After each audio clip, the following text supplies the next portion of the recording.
The webinar is about to begin. Please stand by.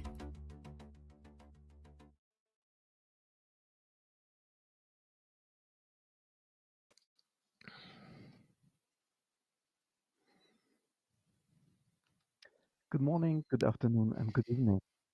On behalf of both institutes, Institute for Mergers, Acquisitions and Alliances, IMAA, and the Change Institute, it is my pleasure to extend a warm welcome to each and every one of you to today's webinar, the Change Management Office, M&A Game Changer, with our speakers Peter Steward and Sandra Egloff from Cognizant. My name is Dr. Christopher Kummer. We started IMAA about 20 years ago. Over the years, IMAA has grown to become a respected platform and community for professionals in the fields of corporate development, strategy, and finance. We've successfully trained countless individuals and great organizations, providing them with best practices and creating networking opportunities across the globe. As we continue to grow and evolve, we recognize the importance of change management in the context of M&A. That is why we have started the Change Institute to provide even more support and resources to individuals looking to succeed in this area. Let me hand over to Simon, our Program Development Manager at the Change Institute, to give you a quick introduction of what is currently under development. Thank you very much, Chris, and a warm welcome also from my side. As Chris just said, yes, we definitely believe that the ability to manage change initiatives in different contexts, to lead others in an environment of constant changes and high uncertainty, and to cope with those environments and with those initiatives and thrive in such a work environment of constant change is important for the long-term health and success of both individuals and organizations. That is why we are currently working on two programs that will be launched at the end of this month, namely a leadership in constant change and an M&A Change Management Expert program. Additionally, we're developing a community platform open to all who want to engage in finding the solutions of how to succeed in our ever-changing world. For more information, please visit our websites and follow us on LinkedIn. You should find links in the comment area. Please also make sure to answer the questions so kindly prepared by our speakers here today with Menti to make this an interactive session. As you can see, you can either scan the QR code that you find here on the stream, or you can go to menti.com and enter the code that you also see here on the screen to access the survey or the poll questions. And with that, I will turn things over back to Chris, who will kindly introduce our panel of distinguished guests today. Thank you so much, Simon. We are proud and grateful to have Peter Steward and Sandra Egloff with us here today. They will share their insights and experience about the important role of change management and Cognizant's M&A success. Based in London, Peter is Cognizant's Global Head of M&A Organization and Change Management. Peter has over 20 years of experience in change management consulting from Big Four to specialist change consultancies. Since joining Cognizant 8.5 years ago, Peter has been developing Cognizant's consulting services from establishing its Middle East consulting practice, leading the OSC in consulting for Europe and Asia Pacific. In his current position, his focus is on improving acquired employee experience, satisfaction, and retention, and through that, deal value. In his private life, Peter is an adventurer exploring the lands either in a camper with his daughter or in his Harley and the waters sailing or kayaking. Sandra is the M&A Organizational Change Management Lead for Europe and located in Frankfurt, Germany. Before joining Cognizant 2.5 years ago, she worked for over 20 years in change management consulting for companies such as Mercer, ProMerit, IBM, or PwC. Her role as M&A OCM lead, she supports acquisitions in Europe throughout the entire integration journey. On one hand, she works on delivering new employees the best possible experience, feeling confident and comfortable arriving at Cognizant. On the other hand, she supports managers in becoming the change leaders they have to be before and during the integration process. In her free time, she is a passionate football fan for her children's teams Love long walks or be active cycling and reading a book or practicing yoga to decelerate. Sandra also gives back to a community through involvement in a nonprofit Kids in Frankfurt. As you can see, we are able to bring two absolute experts and great personalities in the field of M&A change management to share their insights, learning, and answer your questions. Let me turn the spotlights to Peter and Sandra. Great. Thank you very much, Chris. Thank you, Simon. Wonderful to be here today. Thank you for the invitation, and also to everyone for joining. Sandra, do you want to kick us off? Yeah, I had some problems to hear Chris. So it's now our turn. Thank you very much for inviting us to this webinar, and a warm welcome also from Peter and my side. And as already said, please, we would like to start with the Mentimeter survey. So if you could go to Mentimeter, and Peter, if you can share the results and the questions we have prepared for the participants, then we would first be very much interested in your experience. And the first question is, if you have a change management office for M&A in your organization. And we already have a good result. Probably we have a little bit more participants here in the call.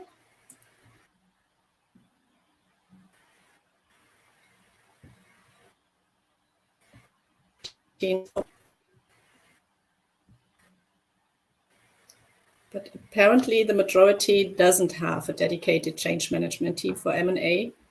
And I think it was similar for us at Cognizant as well 2.5 years ago.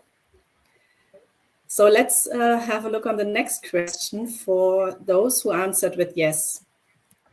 Can you tell us where your change management team sits? Is it HR, corporate development, or maybe training department? You can enter it in the free text form. Very curious to learn from you how you are managing your change management practice for M&A.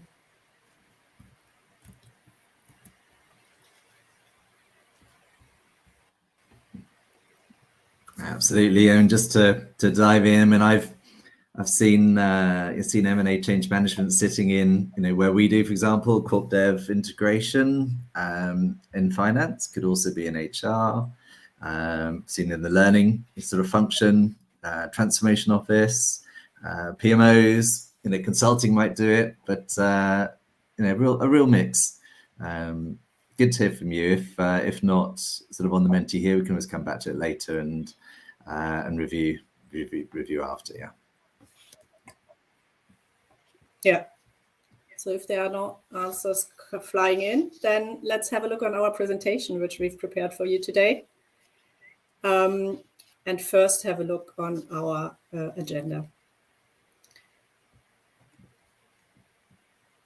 We will talk about the Change Management Office and try to answer the question if it is a game changer for M&A. And we will talk about why we need change management in M&A integrations and what we mean by Change Management Office by providing you some more insights into our own OCM journey and framework. As we are also a quite new team as OCM M&A team, I think we are still evolving our methodologies and tools, but nevertheless, we've already learned a lot from our M&A Change Management Office integrations. And these learnings we would like to share with you as well as our key takeaways. And as you can see here, measuring the value of OCM, that's one of our focus topics. That's why we would also like to share some examples how we do it at Cognizant. And last but not least, we hope that we would have enough time to answer all the open questions and maybe also kick off a kind of discussion at the end of the session. And with this, I hand over to Peter. Okay then, so on to our first question today, which is, why do we need change management in M&A integration? So when faced with any question, always look to start with some research. Now there's similar findings, kind of from many of the major strategy houses, boutiques, Big Four, specialist change or M&A advisories. Could have picked any, but Aon Hewitt's, I think, demonstrates here very well. Here we've heard that M&A failure rates are often in excess of 50%. Some reports will say 70, even 80.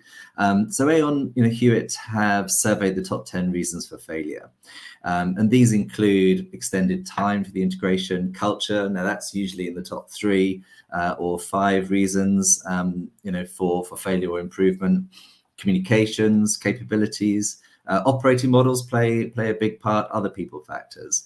So, of these 10, I would propose that change management can mitigate across all of these, perhaps with the exception of overpaying. I'm not sure that we can influence that too much, and having a poor strategy. So there we go, 8 reasons, why we need M&A change management.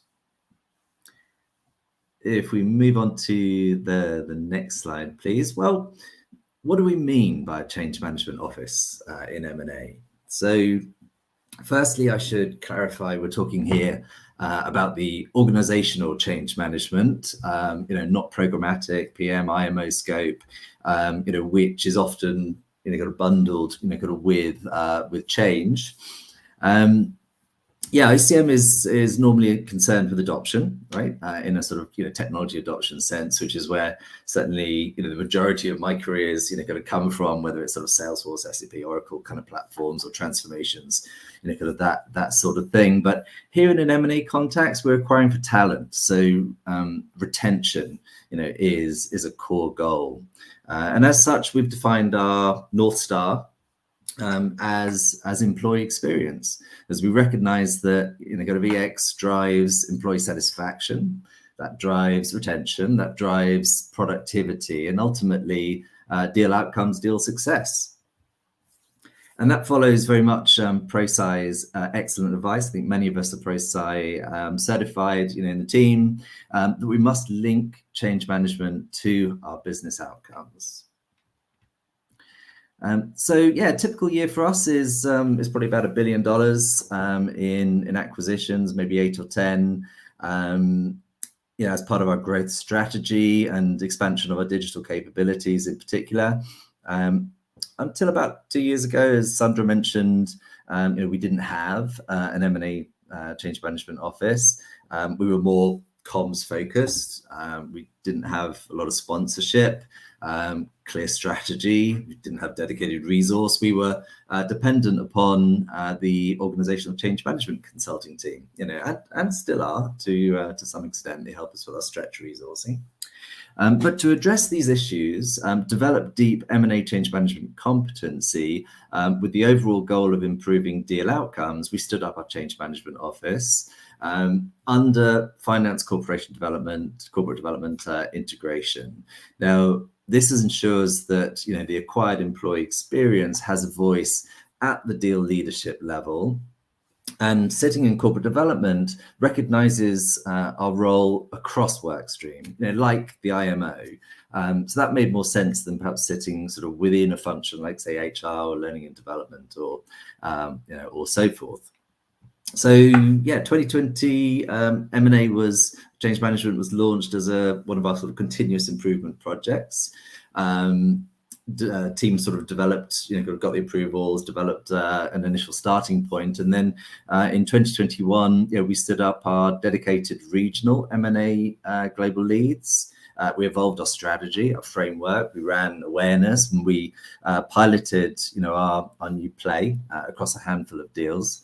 And then last year, we added further to our team. Our intent being to deliver, say, 80% of a typical deal, annual deal flow or volume, adding that stretch capacity in from our change management consulting teams, where there's additional complexity or the specific language needs, whether it's like France, China, or so forth. And most deals would be resourced with a full-time change management workstream lead, overseen by myself, Sandra, or Vicky in the US. Complex deals would have more resource, and then faster deals like an acqui-hire or so on would be less. Let's move to the next slide, if we can, please, Iggy. Thank you very much indeed. So here's our M&A change management framework. Our consulting team, and a special shout out to Vicky, who put an awful lot of work in over the years of building the change management and communications elements, or playbooks. And then, with our sort of new, strategy and approach, we added leadership alignment, number one there. So that's recognizing, and here's our ProSci research again, that the sponsor role is the number one success factor in delivering successful change. We added culture, as we saw from May Hewitt and many other studies as well. That's a sort of a top factor. And there's good research from the likes of Corn Ferry and so on, putting quantitative measures on, the capability, maturity, of culture, and driving, up to double the amounts of ROI on deals. And engagement, which recognizes, that human need to have a voice in our direction of travel, rather than, pure communications, which are one directional. So we'll share some specific learnings across all these elements in the next few slides. Just one final mention on this slide is that because Cognizant has, a very strong sort of internal academy, kind of learning function, the sort of L&D aspects of kind of M&A integration, for the most part, sit there. So I think that brings us to our next question. What have we learnt from running M&A? Yeah, that's fine. You can move on to the next slide there. Thanks, Iggy. From running an M&A Change Management Office. So I'll kick us off with the first one, leadership alignment, and then Sandra and I'll alternate, through the next three slides. So leadership alignment. Well, tactical grounds up change management efforts would have little impact, without that leadership sponsorship. Leaders, on both the acquired and the acquirer sides, must be active and visible. Let's press that again. As Tim Wentworth, kind of Optus CEO, would say, the CEO must be a chief cheerleader, a chief comms officer, as well as a chief strategist. And leaders are accountable not just for revenues, but also for culture, and for selling the deal vision to drive retention. And so this is where our role comes in change management, to support leaders, coach on when and where to be visible, and help with the supporting material. One of my favorite analogies is that leaders are the rock stars. We in change management, we're the roadies. It's about co-creating the change approach with leaders to ensure that we get their support and buy-in, and help them to understand how change management aligns to their goals. With that, over to you, Sandra.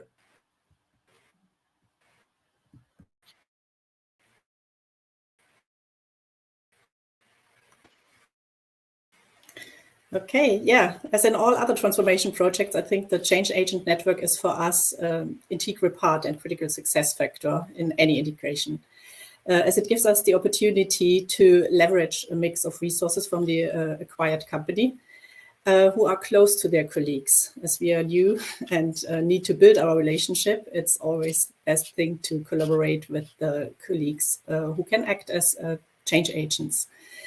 And the challenge is to find the right resources based on their expertise or role, and especially enable the change agents. And that's also a thing where we need to find the right timing. So if we talk about, for example, about a time period of 1 year between closing and cutover, it might be a little bit too early to start with weekly connects with the change agents right after closing. But as soon as it comes to closer to the cutover day, then we need to find the right time to kick off the process to enable the change agents, as we think it is best to use the change agents as well as key users, super users. And to perform this role, they of course need to be trained. And that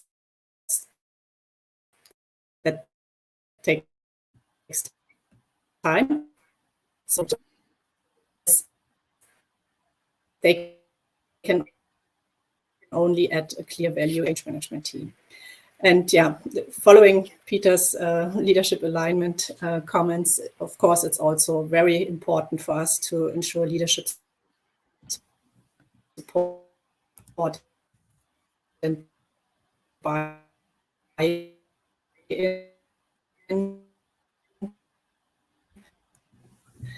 because they give and Sandra, I think we're having a bit of a sort of bandwidth connectivity issue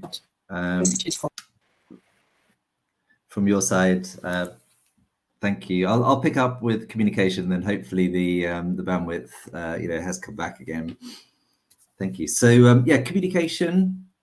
Well, perhaps the hardest barriers that we see here, or I've certainly seen over the years, is that moving away from communicating the absolute minimum and as late as possible, switching to communicating early, openly, transparently, regularly, and across platforms. So, yes, face to face, using the change networks that Sandra, was just talking about. And one of the little secrets of change networks, I think, is if you're struggling for resource, look to your volunteer army. They can do a lot of the change work for us. Do give them recognition, celebration, particularly hoodies. So use the change network, sounding boards, news portals, microsites, team sites, Yammer or similar, social platforms, kind of public social platforms as well. And of course, kind of leader communication cascades, webinars, ask me anything sessions, and even email. But not just one way. Communications, needs to be engaging. So surveys are great to source opinion, but there's other tools, Menti, of course, which we just used, and we use a lot in Cognizant, just to make sure that everybody can participate in a meeting and have their voice heard. Remesh is a tool we've been using more recently, which provides for anonymous AI-driven conversations at scale. Where you can ask a question and effectively the audience of up to 1,000, live can vote up, and you can understand the most favoured sort of opinions, on any topic. In fact, Sandra ran a great session just some months back on, sustainability, for example. But hey, tell us what your favourite engagement tool is. Pop it in the chat. Love to hear from you too. Sandra, onto the next slide. We see how hopefully the bandwidths are sort of improved, and perhaps you can cover culture.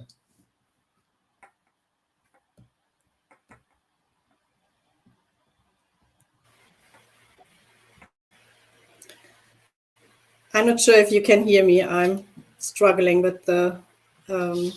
Yeah, sure. We're good. Okay, then let's have a look at culture. Again, it's a matter of timing if we talk about culture, and we should start as early as possible to analyze the culture of our acquired company. And even if we are not involved in the due diligence as an OCM team, we should already start early doing some research on open available pages like Glassdoor, for example, or talk to our colleagues who did the due diligence.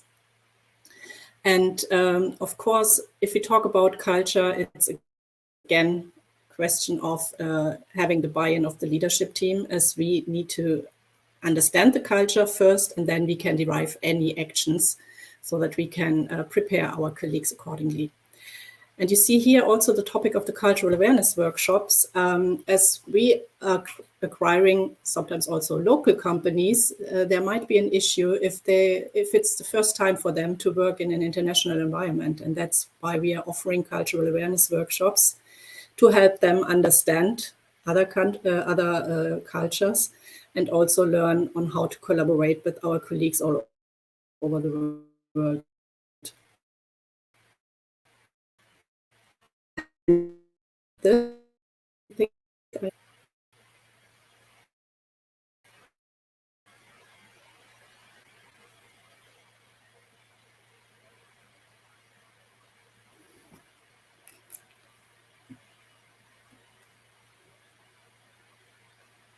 Peter, you're on mute.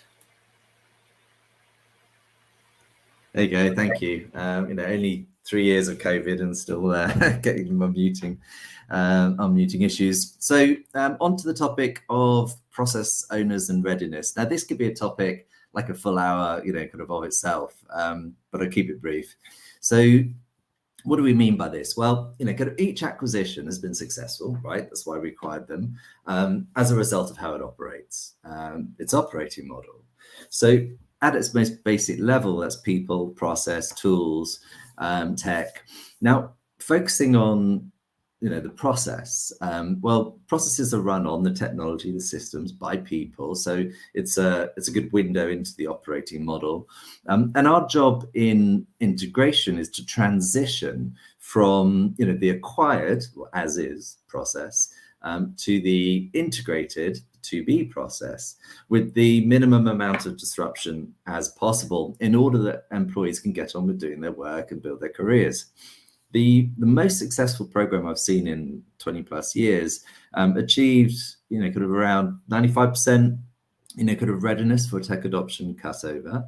And this was achieved by process owners taking accountability for understanding their process. And when I say that's not just, kind of within their own sort of function, but their end-to-end cross-functional process.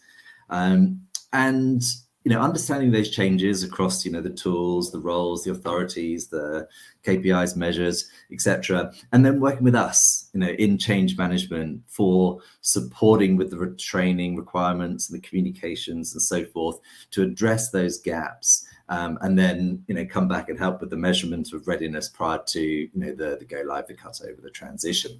So consider kind of joint as is or acquired, and to be kind of acquirer.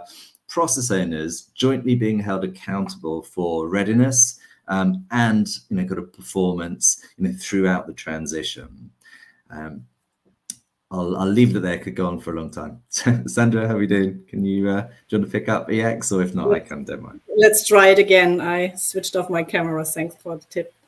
As Peter said, employee experience is our North Star. And sometimes, of course, it's hard for our new colleagues to cope with all the changes. As Cognizant is a very large organization, it might be overwhelming to get to know all the new processes, systems, etc. And that's why we try to help our colleagues at every step on the integration journey to provide them with a great employee experience. And what's very important at the beginning is to provide them with a certain feeling of security, especially regarding compensation, benefits, and their role overall, and to provide them with a certain feeling of security, as well as with we will communicate what will change as well as what will stay the same, so that they know exactly what they can expect. And what we usually do is that we use the persona approach to design some user journeys. So depending on their different role, all employees might face a different change than the colleagues in the function, for example. And that's something what helps us a lot to really provide the right information to the right roles.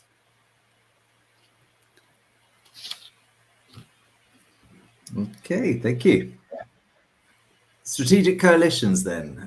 Well, particularly in these times of remote working, we need to build in time, for kind of the integration teams, and of course, kind of the kind of acquired teams, but to really get to know each other. So, one thing that works quite well, perhaps, kind of each person sort of work stream sort of leads can share a photo, tell a bit of a story about themselves, as well as their work stream integration plans, at launch and onboarding. And then plan, some social time, kind of across the deal. Consider kind of even upskilling your whole, from our perspective, M&A ecosystem in change management. I think it's fair to say that everyone is responsible for employee experience. So certainly, within Cognizant, our goal is for everyone to be change managers. Our role in the Change Management Office is to support and guide and, be the stewards of the framework, the artifact, the knowledge, and so forth. But really to enable, anyone who can help with driving, kind of good change management. Speed of integration, Sandra, do you want to pick that up? Yeah. Timing is a tricky one for us as OCM team. So if we talk about speed of integration, As soon as the acquisition gets announced, the associates are expecting a lot of changes to happen. And if you can use this momentum, that's really great. But at the same time, you also need to be careful with regards to resources and capacities, especially if you're working together with your counterparts at the acquired companies. We as OCM team are 100% dedicated to this project, but the others might not be. And if we think about all employees, you also need to keep in mind what the planning looks like, if there are other projects running in parallel, as well as special days like holiday seasons, for example. So in Europe, it's not the best time to have the cut over during the summertime if everyone is on vacation.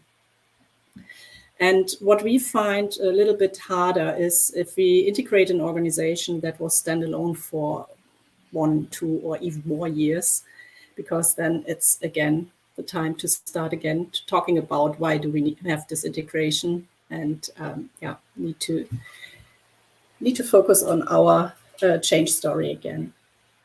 But it's all about finding the right balance between the speed of integration and having the right resources in order to limit the disruption of the daily business, because that's key for all of our colleagues, of course. That's great. Thanks, Sandra. Change approach then. So, many of us will have heard promises made, particularly in early deal stages, perhaps little, or nothing, will change. Perhaps promises of retaining certain systems or independence, but, the reality often is that a lot will change. So, good to kind of understand, as early as possible, kind of what the future operating model, would look like, at a high level. What are the major changes, and match the change approach and resource accordingly. It's rare that we have, I would say, in my view, from what I've seen, adequate change resource to run a full play.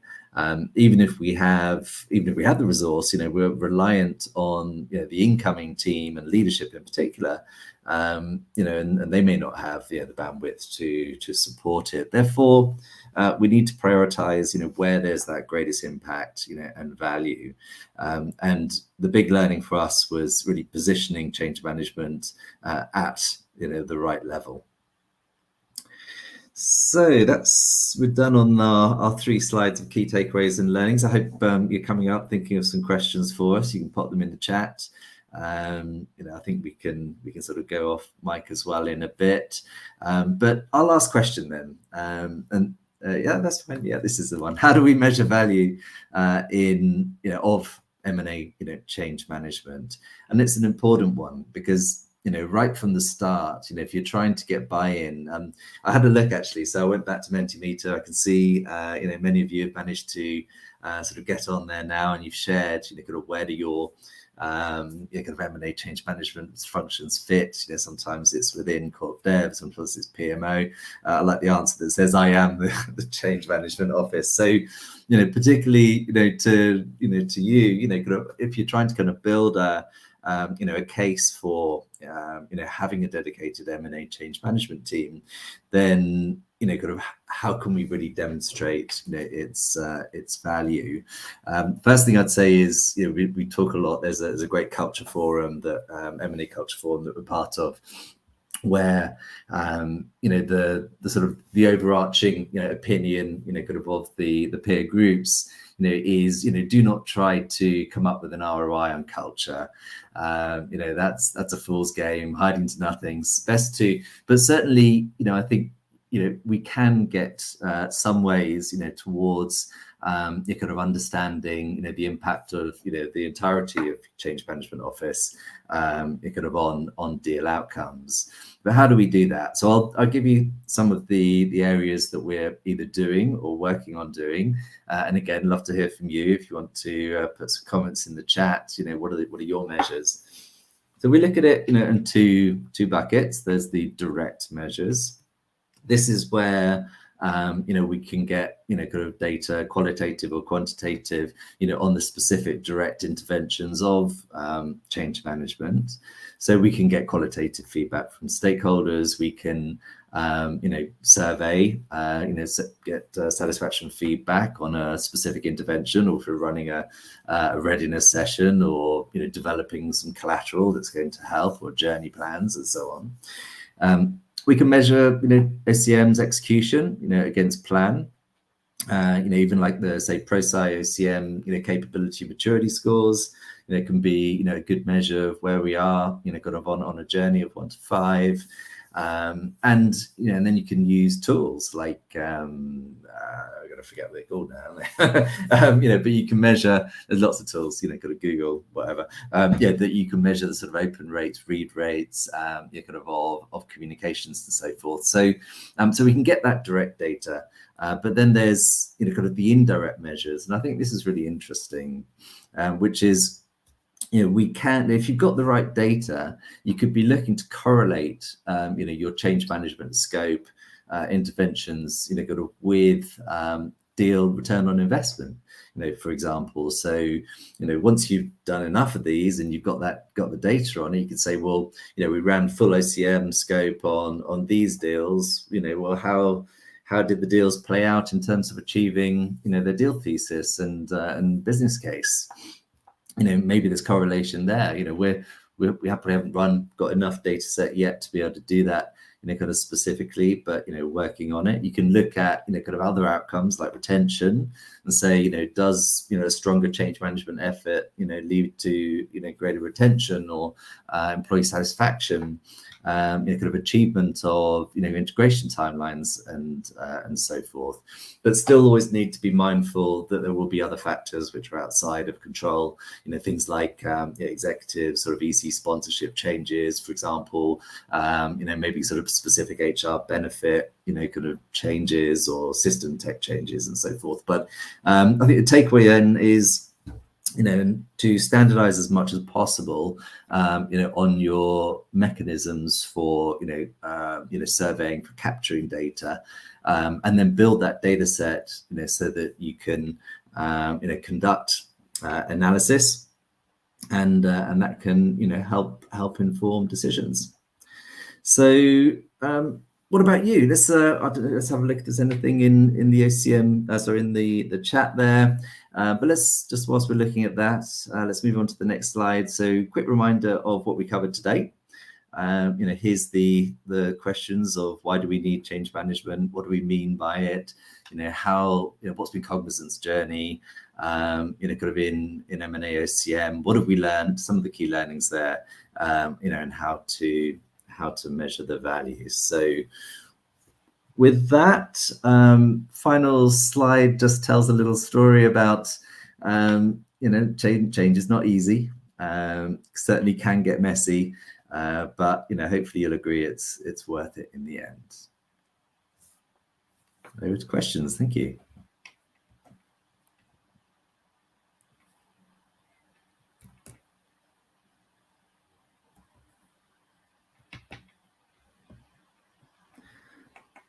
Okay, let me have a look.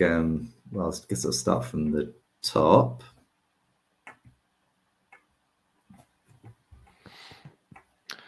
Well, thank you very much for this great presentation so far, and obviously for now taking the time to looking into the questions that have been posted so far.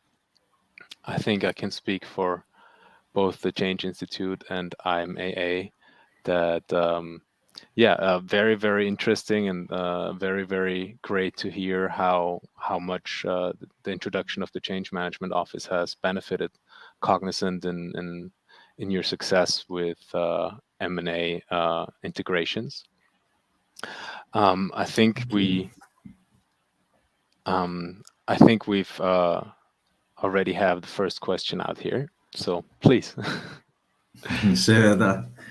So the first one would be, what about communication between signing and closing? Sandra, do you want to have a go at that? If not, I'll pick it up. If you can hear me, I can pick it up. Of course. Loud and clear. we have a lot of communication between signing and closing. We start immediately after closing with a town hall to all employees to inform them about Cognizant overall, to get to know us, to give them a little bit more background information about the company itself, and especially on how the integration journey will look like. So a lot of information will get shared directly in the town hall, and then during the whole integration journey, there will be some more touch points. And I think this question might have been come up when I was talking about the change agent network. What I meant was that it's probably not necessary to have a weekly connect if you have a long integration phase. But of course, we communicate to everyone and to all associates until cutover, and also after cutover until we hand over to BAU.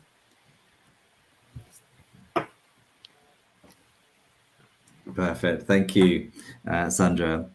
So I can see we've got a few questions here from Anders. Thank you for your questions and comments. So you've mentioned about the Barrett culture survey, which is a good one. We tend to use Hofstede predominantly. Erin Meyer, is another sort of national culture survey. Probably the main model that we align to around culture is the WTW Willis Towers Watson high performing employee experience model.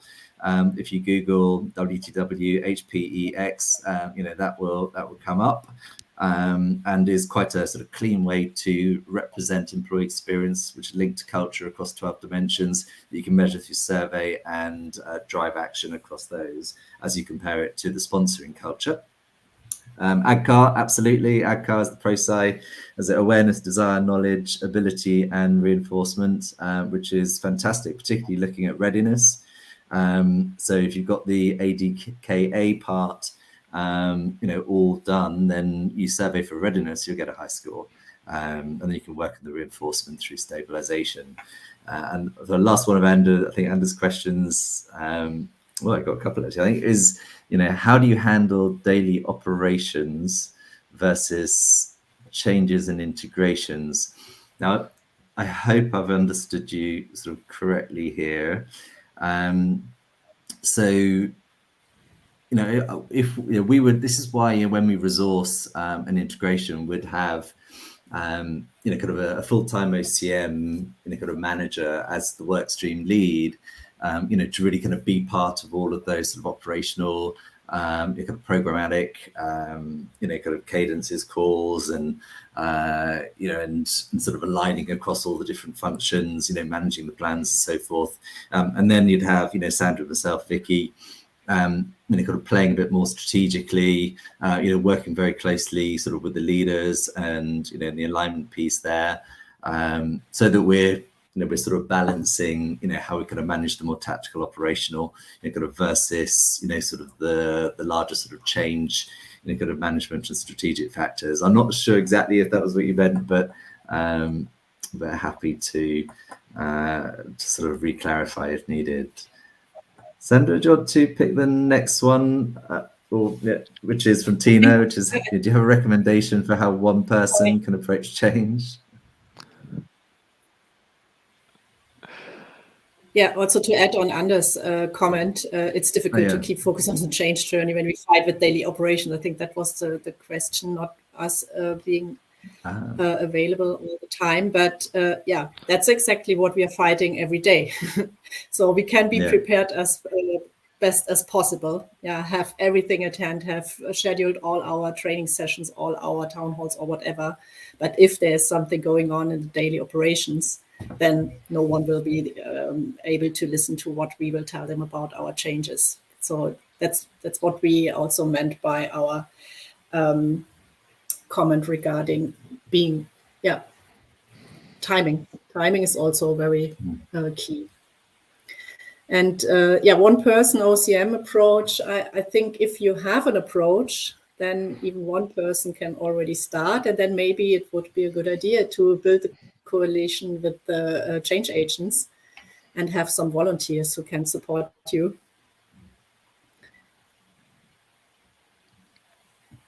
Yeah, definitely. Okay, we've got a question from Praneet. Thank you. Have you ever experienced an inverse relationship between culture survey results with the acquired organization and the ROI of the acquisition? All right, let me get my head around that. Feel free to jump in.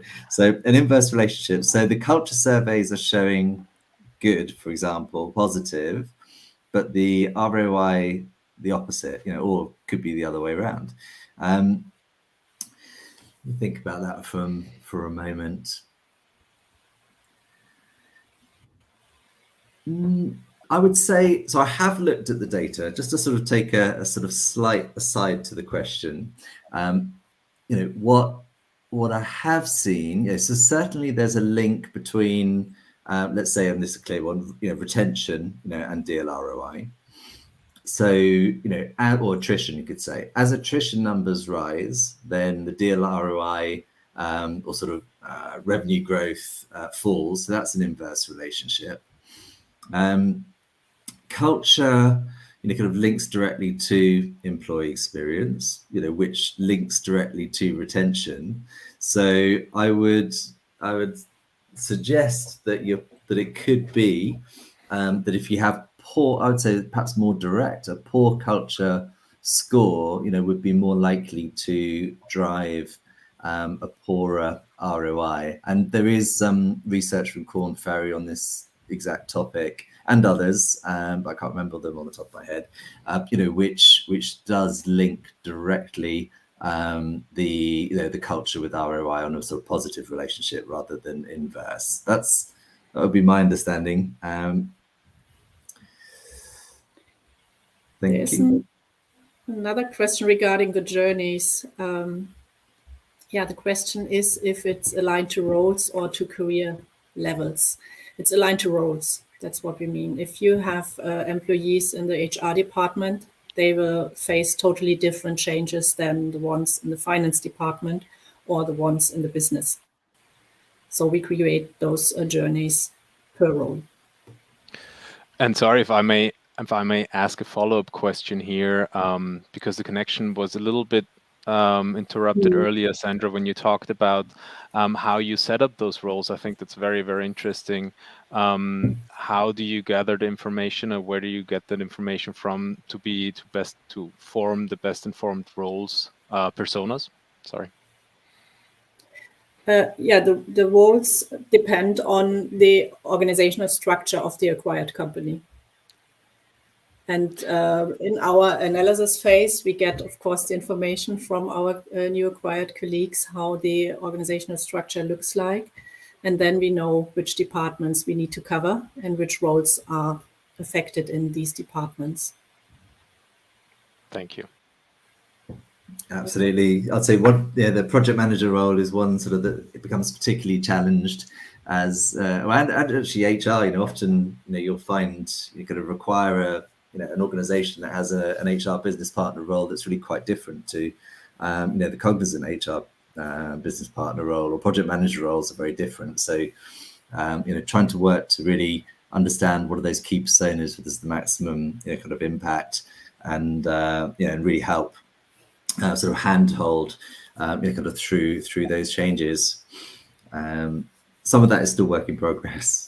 Griselda, thank you very much for that question. And also, so you got another one. Have you had a reversed integration whereby an acquisition comes into an area of Cognizant where Cognizant doesn't have that specific service and existing team, and therefore the acquired team would be cultural dominant? So yes, I can think of 1, 2 at least. There might be more, and that is that is tough, because I think so. What often happens is people look at the change impact for the acquired company, but actually it's important to look at the the change impact kind of on the acquirer side as well.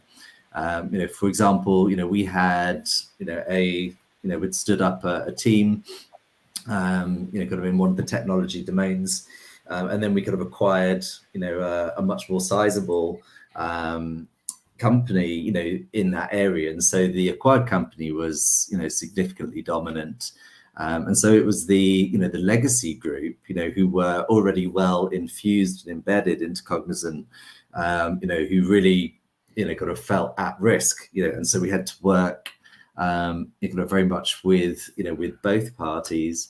In fact, we're doing something, similar in a couple of other regions right now.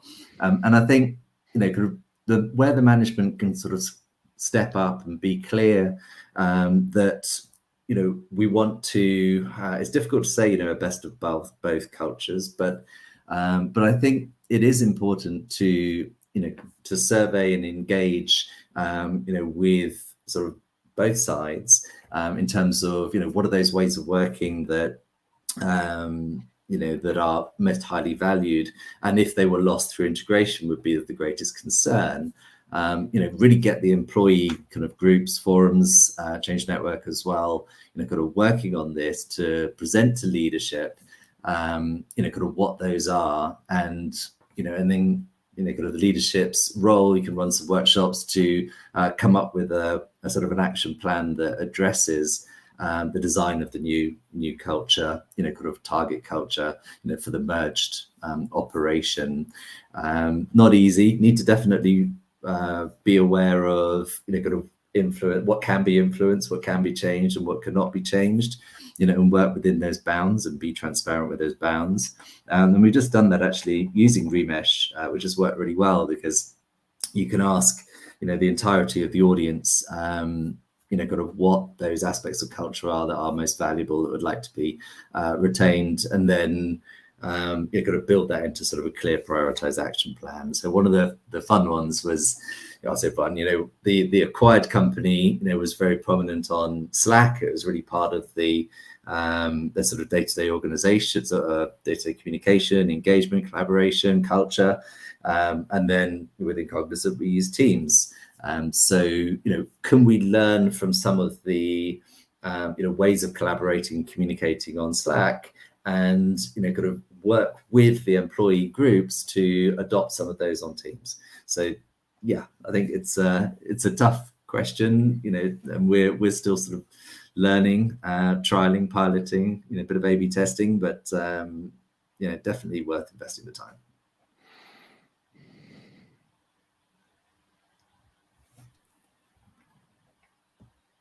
Okay, Mustafa, long time. Thanks for joining. M&A is challenging in terms of, the new culture created after integration of two organizations. So hopefully that's sort of been answered, kind of through Griselda's question as well.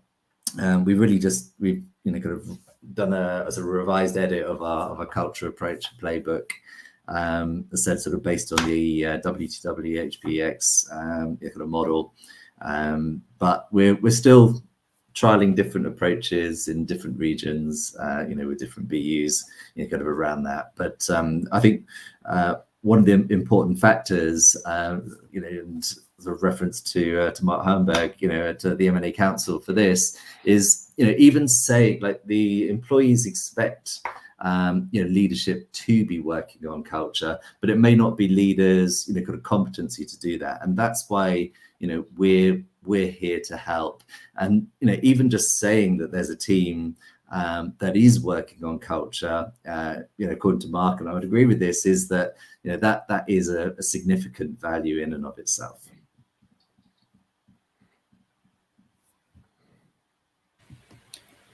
There's another question on the roles. Yeah. If I say roles, these are the roles we identify in our stakeholder analysis. So the as-is roles, first of all, and then we need to see what kind of change impact do we have per role. And usually that's this information we get after close, in detail at least. We might have already a high-level overview before closing, but in detail we can assess the stakeholders after the closing.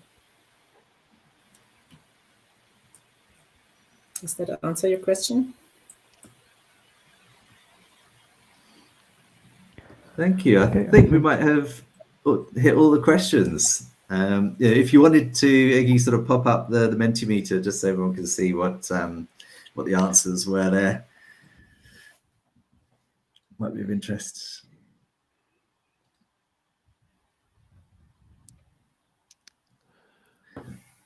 Thank you. Yeah, so corporate development, M&A, consulting, kind of PMO, HR, PMO, all perfectly good locations. As I said, we chose corporate development because we wanted that kind of independence. So we could have, say, for example, if we'd have sat in HR, if you're having a really tough discussions around benefits or compensation, and then we're coming in to discuss change, kind of from the same function, that that could get tricky. So we thought best to be independent. But lovely. Well, thank you very, very much, Peter and Sandra. Really, what a fantastic webinar, and very, very great also to get all that input from our guests today. So also a big thank you to everybody who contributed to both the polls and through your comments and questions here in the comments section. So I think it is my honor to say thank you to the two of you. We hope that in the future we might see you again as speakers, as I think there are so many topics to cover when it comes to change management, and especially in the context of M&A transactions. So thank you very much. Please, to everybody who is watching us, do sign up for our newsletters not to miss any of our upcoming webinars, any of our upcoming events with such amazing industry experts like Peter and Sandra, sorry. Peter Steward and Sandra Egloff, to say the full names. As mentioned, what's coming up next for IMAA and the Change Institute?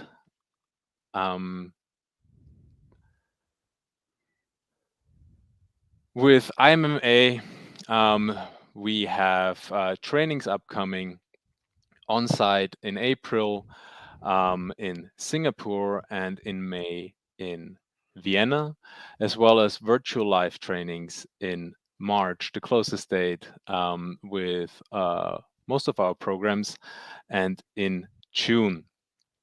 Valuation trainings 2023 will take place at the end of March and on June. So be quick to sign up. You'll find all the information on the IMAA website, of course. And as mentioned, if signed up to our newsletters, you will, of course, be notified as well. Coming up with the next free webinar in our webinar series with the Change Institute is at the end of March with Joe Twizzleton about creating resilience in constant change. I think also a topic that's quite relevant given the circumstances of workplaces nowadays, with changes becoming much quicker in dynamic and much greater in quantity in pretty much all industries and areas. So with that, I would like to once again thank everyone involved here, also our team in the background to facilitate this webinar, Peter and Sandra to hold this fantastic webinar, and of course, Chris to have founded the institutes to make this possible anyway. And of course, to everybody watching and taking the time to contribute to this webinar through your questions and comments. And of course, taking the time to simply watch us and watch and be with us here today. With that, I wish everyone a good evening, good night, good day. Thank you. Thank you very much. Bye. Bye.